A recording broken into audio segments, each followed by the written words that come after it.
just withdraws. Or it's therefore it's such a, yeah, I mean, it's such an, in one sense, intangible thing. It's not, because we want things we can control, things that are mechanical. This is, you know, like again, if you use the example of a factory, you know, there you control the process. The whole thing is control, and that doesn't apply to Krishna. We cannot control him. We do our best and so on, but then it's not by doing our best. Therefore, Krishna is obliged. Still, you know, we do our best, and then we offer that to Krishna, whatever we've done or are doing.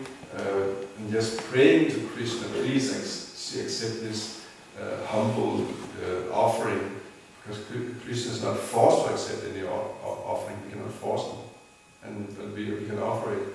Please accept this offering, because although it's not really worth it, but I will, accept it anyway. And then Krishna may do it. As long as it's done with humility and love and like that, then Krishna is glad to accept. But it's not never forced. It's not that I've been a devotee for so long. One might think now, I'm Krishna. I've already purchased Krishna or like that. No, it doesn't work like that. This is the karma. This is the fault of the karma mimamsa philosophers. Is that there are 6 schools of philosophy. They're Vedic, but they're actually Nastic. No, they're not Nastikas, I mean, but they're not atheists in that sense. But still, they're not, they are basically Mayavadis, different brands of Mayavadis, and it's materialistic philosophies, it's Vedic, but then again, it's not a Vedic conclusion. So one of these is the karma mimamsa philosophy, which claims that if we simply do our duty properly, we work, we're dutiful, we do our, all our work and duty as we're supposed to, and are pious and so on, then we must get the result. God has to give us the result. That's a fault. Krishna is not like that. It's not that he has to give. It's all causeless mercy. And therefore, the real devotee, he's always praying to Krishna for his causeless mercy. He's endeavoring, he's working hard to please Krishna, and then he prays to Krishna for, please give me your causeless mercy. That's a mood of the devotee. That's the mood we're trying to cultivate, to understand that it's Krishna. It's a reciprocal relationship. We're trying to enter a relationship with another person, and we have to understand that. We understand that this relationship is free, and we generally focus on that we have the freedom in that relationship. But also we have to remember, we have to grant Krishna that freedom, otherwise there's no relationship. We have to, because he has that freedom, for some to think that it's automatic like that. That actually means we're not really ready to grant Krishna to have freedom in the relationship also. It should be both ways. And then when we have that thinking that we're not really ready to grant Krishna freedom, and we think that Krishna is forced by, he's obliged by what I've done or something like that, then actually one breaks the rules for that relationship, and then of course then the relationship is not there. Krishna simply withdraws. We have to ultimately Krishna is here. He's a person, and he has to be treated like a person, like we treat a person. And it's such a delicate thing. I'm just talking, but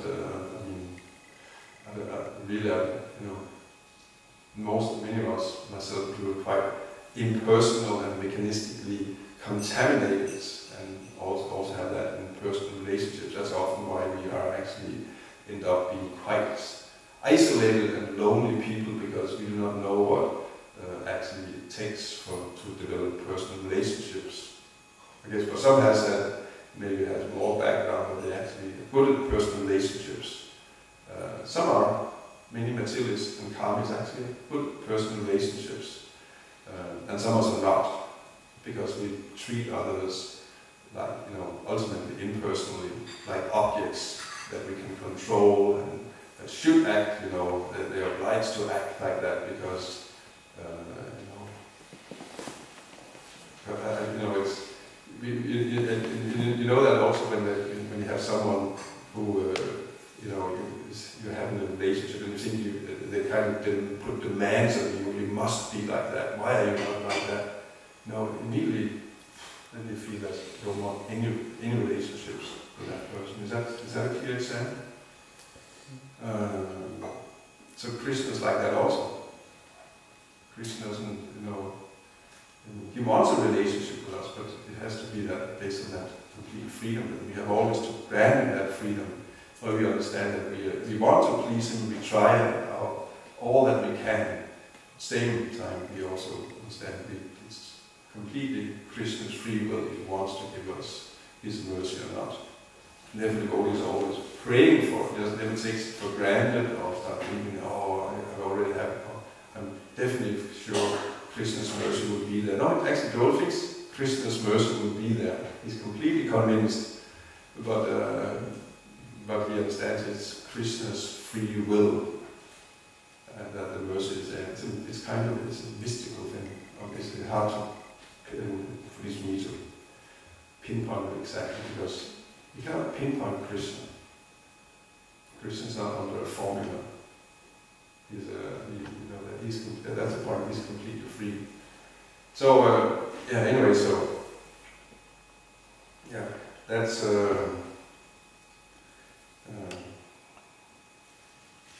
very much the theme here in this verse is how Krishna is free, and he can award anything to anyone as he likes.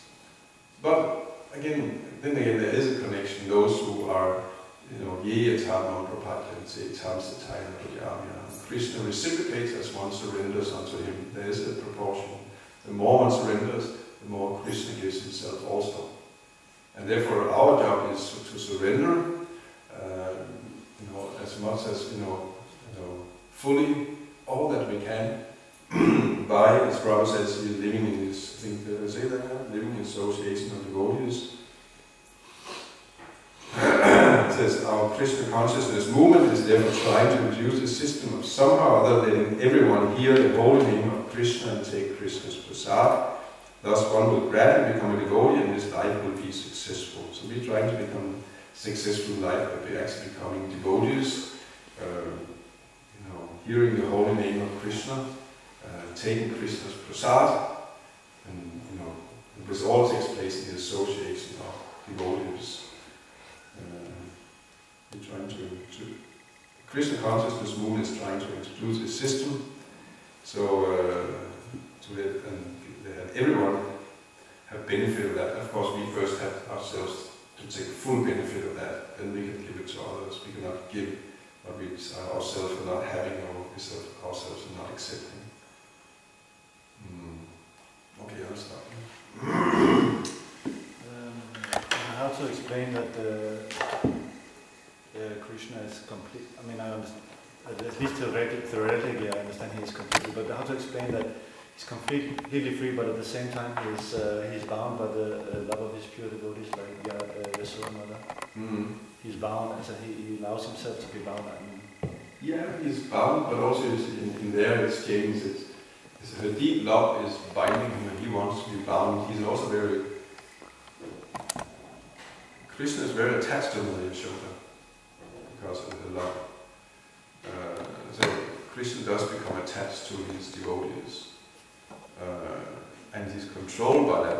But again, you see, he's controlled, but in that, by being attached to her. But also he's free. She cannot control him like a puppet. And mother control their children now. They really are doing their own, whatever they want, their own thing.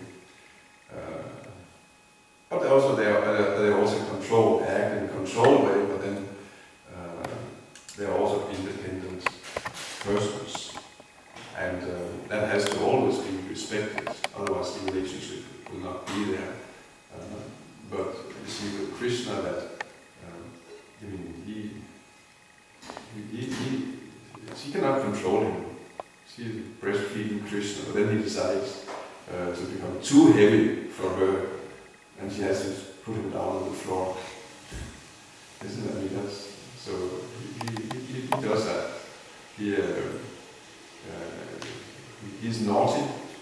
Krishna is naughty like anything.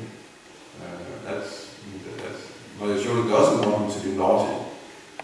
He's actually pulling out her hair in frustration, that is of his behavior. Of course, he enjoys the behavior, but then again, but that's transcendental. He's so frustrated and like that. He doesn't behave properly. Stealing butter, entering houses of the other cowherd women, stealing their butter also, or waking up their baby. Sometimes he pinches the small babies or pours water in their ears so they start crying, or passes urine on the floor. If there's no butter and there's no babies to make scream, then he just passes urine on the floor and leaves like that. So it's not controlled. It's not Mother Yashoda who's asking, now you do like this, now you do like that. No, it's not all control. But then again, it is control.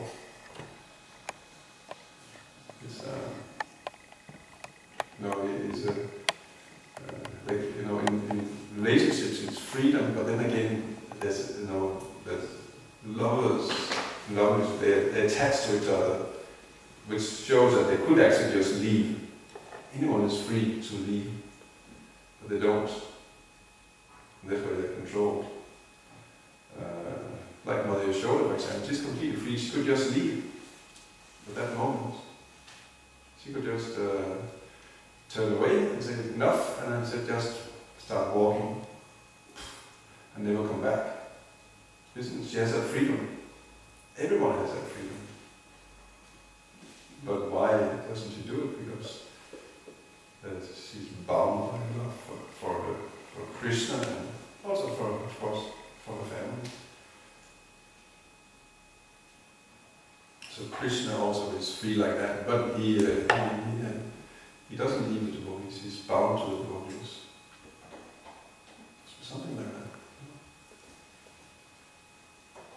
Can you also say there's some significance in this, that Krishna is bound by Yashoda Mata's rope, but still, even though he's bound, then he still just like walks with the grinding water and knocks down the trees. First she cannot catch him, then finally he agrees to be caught. Then she wants to bind him, but the rope is too short. And then she, okay, what do? You just get another rope, tie them together, and then it's still too short. How is that possible?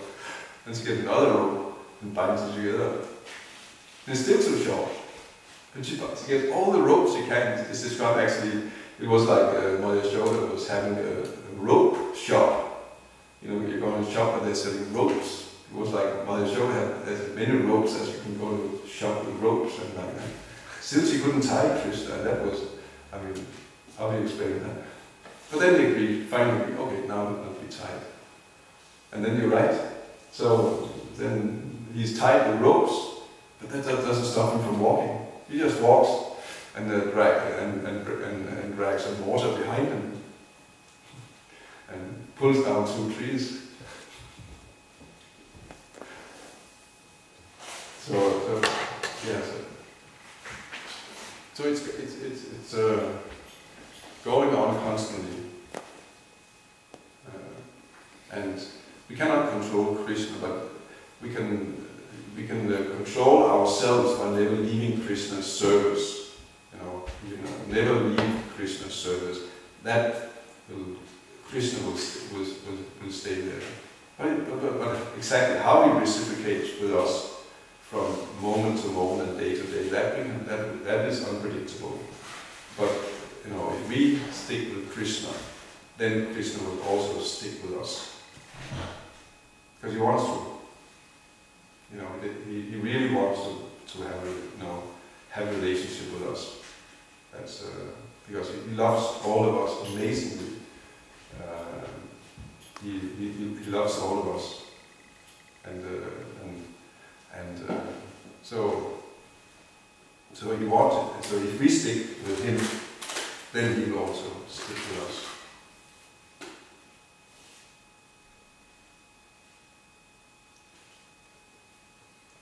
Let's stick with him. Yeah, what else to do? There's nothing else to do anyway. Completely, I would be a failure in the world anyway. So, not like you. You would be great successes. I would just be I'd be completely useless at anything. And I'm completely useless also at anything. But I have no other place. I have no alternative. Of course, Maya would say, oh yeah, we could become something big. There's so much lacking now. I don't have any alternative. Isn't it? Do you have some alternatives? Do you have an alternative? Do you have an alternative to Krishna? Could you could become a big success in the material world? Now can you become? Do you have a plan to become a big success in the material world? I don't know. You don't know. It's possible. Famous, rich. Oh, it is good. Money is good. You can make a temple. You can give food. You can organic farm. Do many things with money. This is good. Not for that. No. I like him. Big house, but I don't know. Krishna give it. Do you have a lot of money? Huh? Do you have a lot of money? No. No. Maybe. I don't know. Yeah, I'm just asking. Yeah. You don't have to answer. No, you can ask everything. If I have it now, I say yes, I have it. But maybe, I don't know. Maybe. No. Somewhere, maybe. I don't know. It's private. No, for me no problem. You... Inheritance is going to come. So from Krishna, no? What happened at the private world? Anyway, sorry for joking. No, no joking. I like it. Everything good. Okay. Thank you. Uh, For the dress. we had to stop here.